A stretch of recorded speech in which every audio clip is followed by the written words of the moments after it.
Be honest. Have you ever really thought about Australia when you're talking about traveling to a different country? Like when someone says, "I'm planning a big trip," your brain probably jumps to Europe, Japan, Thailand, maybe even South America if they're feeling spicy. But Australia? You almost never hear it. It's weird, right? Because technically, it checks all the boxes. It's a whole continent.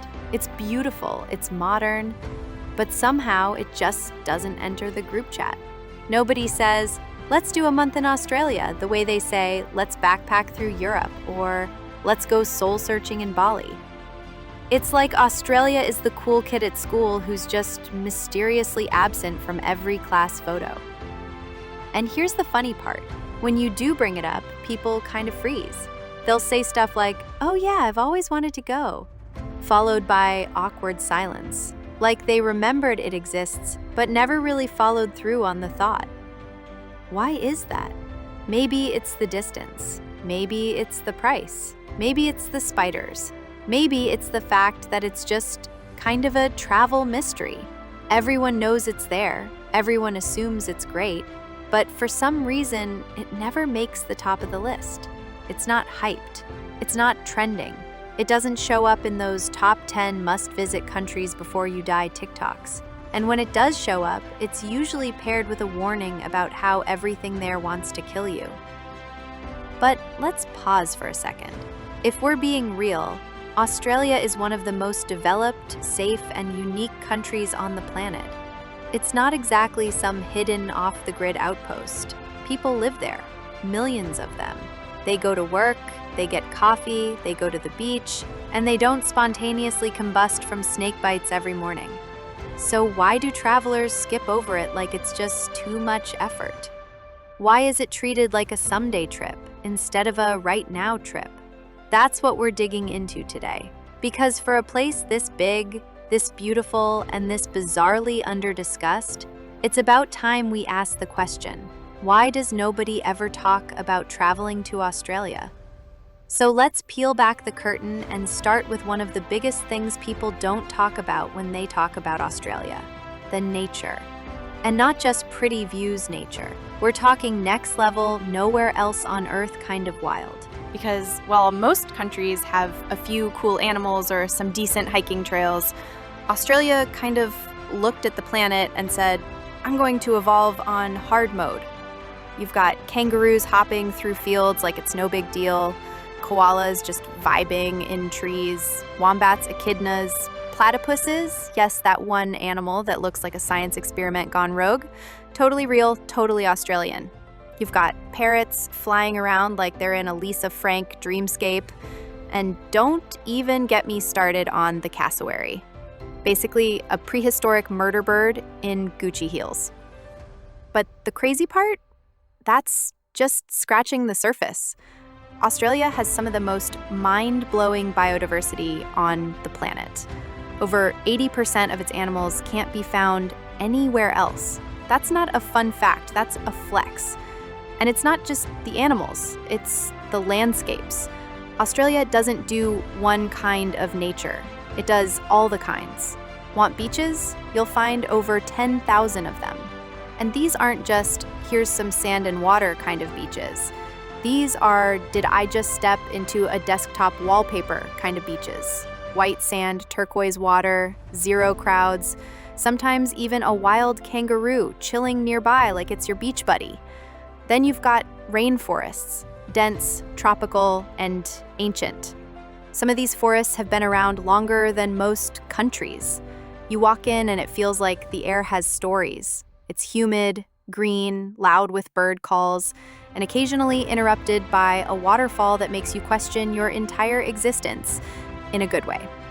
On the flip side, you've got the outback, red desert stretching forever, big open skies, massive rock formations like Uluru that look like they were dropped there by aliens just to mess with scale. It's vast, it's quiet, and it reminds you just how small you are, which weirdly feels kind of peaceful. Did you know Australia has penguins? Actual penguins, like tuxedo birds waddling down the beach at sunset in organized, adorable chaos. There's a place called Phillip Island where you can literally sit and watch them march home every night after a long day of doing whatever penguins do.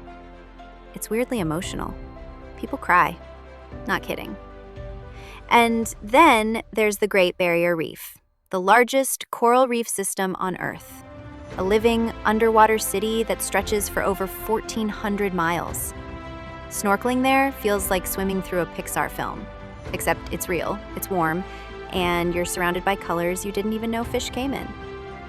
So yeah, while most places offer you a nice cityscape or maybe some cute wildlife, Australia said, I'm going to give you beaches, deserts, mountains, coral reefs, ancient forests, and penguins. And I'm going to do it all at once. The truth is, if Australia were located anywhere else in the world, it would probably be one of the most visited countries on Earth. But because it's all the way down under, literally, it gets passed over. Like a gift that's too big to carry home, so people admire it and move on. But if you're the kind of traveler who likes nature that slaps you in the face with how beautiful and weird it is, Australia might just be your dream destination. You just didn't know it yet. Now, let's talk about money. Because if there's one thing that quietly scares people away from Australia, it's the price tag. Australia is expensive. Like, did I just pay $9 for an oat milk latte? Expensive? And yes, that's a real number. It's not a joke. It's just Sydney. You land in the country, excited and jet-lagged, and within the first 24 hours, you've already blown half your budget on breakfast. Welcome to Australia, where everything is beautiful and nothing is cheap. Accommodation? Pricey. Food? Expensive. Transportation? Surprisingly rough on your wallet. Even the grocery stores feel like luxury boutiques if you're coming from anywhere with lower living costs. A pack of blueberries and a block of cheese will have you questioning your life choices. And don't get me started on alcohol. A cocktail in a big city can easily run you $20, and a six-pack at the liquor store feels like it should come with a commemorative glass and a therapist. Now, to be fair, Australian wages are also high. Locals generally earn more to match the cost of living, but for visitors, especially those coming from Southeast Asia, Latin America, or even parts of the US and Europe, the sticker shock is real. And it's not like you can just escape the prices by going off-grid. Even the laid-back beach towns or remote areas aren't exactly budget havens. A modest Airbnb in a sleepy surf town can still cost more than a full week stay in a nice hotel in Vietnam. You're not really roughing it here. You're just bleeding slowly while pretending it's fine. What's wild is that nobody really warns you. Australia has this relaxed, sun-soaked reputation. Like it's all good vibes and barefoot freedom. But nobody tells you that those vibes come with a $4 bottle of water and a $40 Uber. And don't think you'll hack the system with public transit. In cities like Melbourne or Brisbane, it works, but it's not always cheap. A few train rides and a bus or two, and suddenly you're wondering if it would have just been smarter to rent a camel. At least that's a one-time fee. Now, is it worth it? Honestly, maybe. But that depends on your budget and how much value you put on the experience. Because while Australia does deliver some of the most jaw-dropping nature, wildlife, and lifestyle on the planet, it asks for a commitment. Emotionally, financially, spiritually. It's like dating someone gorgeous who always orders the most expensive thing on the menu. You know you're in for something special, but your bank account is crying in the background. So yeah, the cost of living in Australia, it's real, it's raw, and it's probably the #1 reason people say, I'll go someday, instead of just booking the trip. Because dreaming is free, but Australia, not so much. Okay, so Australia is expensive, no argument there. But here's the thing, it kinda earns it. Because if you're gonna blow your budget somewhere, you at least wanna feel like you're getting your money's worth, right? And when it comes to food, wine, and cities that genuinely feel good to be in, Australia actually delivers. Let's start with the food. Australian cuisine is having a quiet little renaissance, but nobody talks about it because Aussies are too chill to brag. You'll find world-class restaurants tucked into alleyways, farmers markets that look like Pinterest exploded, and seafood so fresh it might slap you. And it's not just one type of food, it's a mix of everything. You've got Asian fusion that actually makes sense, Italian food made with local ingredients and zero ego, Indigenous flavors popping up on modern menus in ways that are subtle but powerful. Even the cafes are on another level. It's like they're all in a secret competition for who can make the fluffiest eggs and the silkiest flat white. Speaking of coffee, this is not Starbucks territory. Australians take their coffee seriously, like religiously. You'll find tiny corner cafes serving lattes with oat milk microfoam that taste like a warm hug from someone who actually listens to you. Once you've had Aussie coffee, everything else just feels like bean water. And then there's the wine. Oh man, you don't even have to be a wine person to appreciate how good it is here. Barossa Valley, Margaret River, the Yarra, these places are straight up wine paradises. You can spend an afternoon sipping Syrah on a vineyard balcony with kangaroos hopping in the distance like it's no big deal. Try doing that in Napa. But it's not just about food and wine, it's the vibe of the cities themselves. Places like Melbourne and Sydney just feel easy. Clean, modern, creative, and somehow both laid back and buzzing with energy at the same time. Melbourne is all about hidden gems, rooftop bars you can't find unless you know a guy, street art that turns entire alleys into open-air galleries, music festivals in random parks.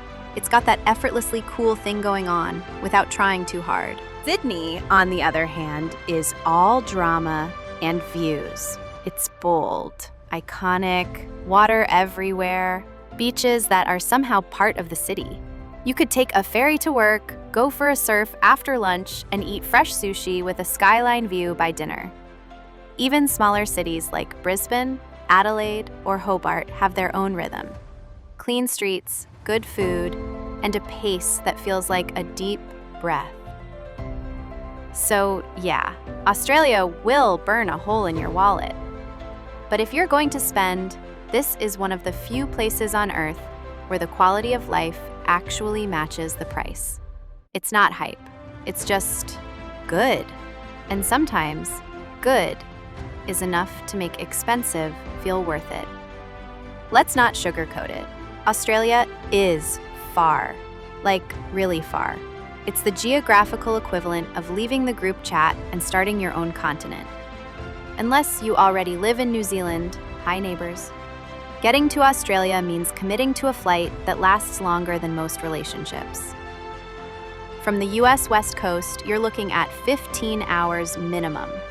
From Europe, you'll spend more time in the sky than on the ground, plus a layover or two just for good measure. It's one of the only places where you can watch 2 full movies, eat a questionable airplane meal, take a nap, wake up, and still have 6 hours left. By the time you land, you're dehydrated, confused about what year it is, and your spine has aged 5 decades. So yeah, Australia's not the kind of place you just pop over to for a quick weekend getaway.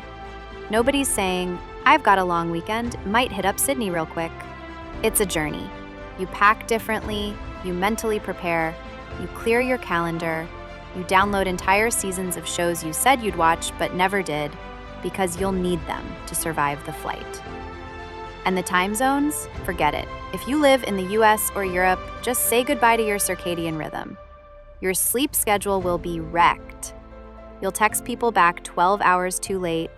You'll be eating dinner while your friends back home are eating breakfast. Time isn't real in Australia. It's just a suggestion. All of that makes Australia a tough sell for spontaneous travelers. The kind of person who books a flight on a whim, throws some clothes in a backpack, and figures the rest out later? Yeah, they're probably flying to Mexico or hopping around Europe, not boarding a 17-hour flight to a place with an entirely different season. And then there's the mental distance. Australia is so physically removed from the rest of the world that it sometimes doesn't feel connected to the global travel circuit. Like, it's not part of the traditional Euro trip, or the Southeast Asia loop, or the digital nomad trail. It's just floating out there. To be fair, that isolation is part of what makes it special, but it's also part of what makes people procrastinate going. It becomes a someday trip, a bucket list item, the kind of place you want to visit, but only when you have enough time, enough money, and enough patience to not lose your mind in transit. So yeah, Australia is far. It's remote, it's tucked away at the edge of the world like some secret final boss of travel. And that distance, it's not just physical. It's psychological. It makes people put it off, even if they really do want to go. Because let's be honest, 17 hours on a plane is a lot of commitment for someone who still hasn't unpacked from their last trip. All right, so we've talked about the nature, the cities, the costs, and how far away it is. But let's talk about the vibe. This is the part nobody really tells you. Australians are some of the most down-to-earth, welcoming, and just straight-up cool people you'll ever meet. There's a cultural looseness here that hits different. Nobody's in a rush, but somehow things still get done. It's not lazy, it's chill. Aussies don't stress the small stuff, and after spending a few days there, you won't either. The national mood is basically, relax, mate, grab a cold one, we'll sort it out. They greet you like you're already a friend. They'll offer you directions before you even realize you're lost. They'll poke fun at you a little, affectionately, of course. And if you can take the banter, you're basically one of them. And they've got jokes. Dry humor, sarcasm, and enough weird slang to make your brain do somersaults. You'll hear no worries, how you going, and mate thrown around constantly. It feels casual, comfortable, and completely unfiltered in the best way possible. You don't need to speak a different language to blend in, but you will have to learn how to decode their sentences like it's a social puzzle. And once you crack it, you'll be addicted. But it's not just about being friendly and funny. There's a deeper warmth here, too. Australia is one of the most multicultural countries in the world. You've got communities from every corner of the globe living side by side, and it shows in the food, the art, the music, and the way people treat each other. The culture is diverse, open-minded, and surprisingly reflective for a country that sometimes gets typecast as all beaches and beers. There's also a growing recognition and respect for Indigenous history. Australia is home to the world's oldest continuous culture, over 65,000 years of stories, traditions, and connection to the land. And while there's still a long way to go in terms of reconciliation, you'll see efforts to honor Aboriginal heritage everywhere. From art installations to walking tours to place names being spoken in traditional languages. It gives the whole country a richer, more grounded sense of identity. Even in the cities, where the pace picks up a little, that same easygoing attitude is still there. People actually enjoy their lives. You'll see folks having lunch outside, meeting friends for coffee, going for a surf before work. It's not some Instagram fantasy, it's just life there. Balanced, mellow, lived. So while Australia might be expensive, far, and occasionally full of animals that look like they belong in a horror movie, it's also one of the most genuinely welcoming places you'll ever go. You don't just visit Australia, you hang out with it, you laugh with it, and by the end, you start calling everyone mate without even thinking about it. So yeah, maybe Australia isn't the first place people think of when they're planning their next big trip. It's far, it's pricey, and it's kind of off the main tourist radar. But when you actually look at what it has to offer, wildlife you can't find anywhere else, cities that feel like a lifestyle upgrade, and people who make you feel at home the second you land, you start to realize maybe the only reason people don't talk about traveling to Australia is because the people who have been are too busy planning their trip back. If you made it this far into the video, first of all, you're a legend. Second, I want to hear from you. Have you ever thought about going to Australia? Or have you been and want to tell everyone how wrong or right I am? Drop your thoughts in the comments. I read them, I cry at the nice ones, and I laugh at the weird ones. If you like this video, go ahead and give it a thumbs up. It really helps the channel out more than you'd think. And if you enjoy travel content that's a little deeper than top 10 Instagram spots, hit that subscribe button and turn on notifications so you don't miss what's next. We've got a lot more coming. Guides, deep dives, weird travel rants, and probably a few unhinged opinions about why koalas might secretly be plotting something. You don't want to miss it. Thanks for watching. Go stretch your legs, drink some water, and if this video made you even slightly more curious about the land down under, then mission accomplished. Catch you in the next one.